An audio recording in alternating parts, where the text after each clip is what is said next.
Hey guys, gandang gabi po. Sugat yung professional bang hanap nyo? Tara na, welcome po kayo. Comment po lang kayo dyan. Sabi nga, pag nag-comment kayo, masasagot ko yung tanong nyo. Then, doon, masasabi na natin kung ano-ano yung mga pwede nyo posibleng pagkikilan kapag mag-apply kayo sa digit po. Wala pong digit.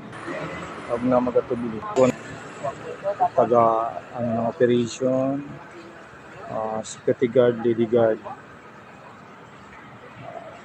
punta na po kayo.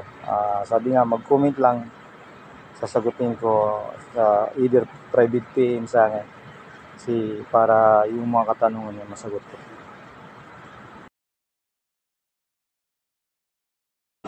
Lahat ko dyan yung mga dati kong kasama sa call center na willing mag-apply o mag-ano sa security guard, CCTV operator, sa operation, security guard, o lady guard, sa complete requirements. Huwag mo gatubili. Mag-comment at mag-message. Ayan ay ating tutugunan. Ora mismo.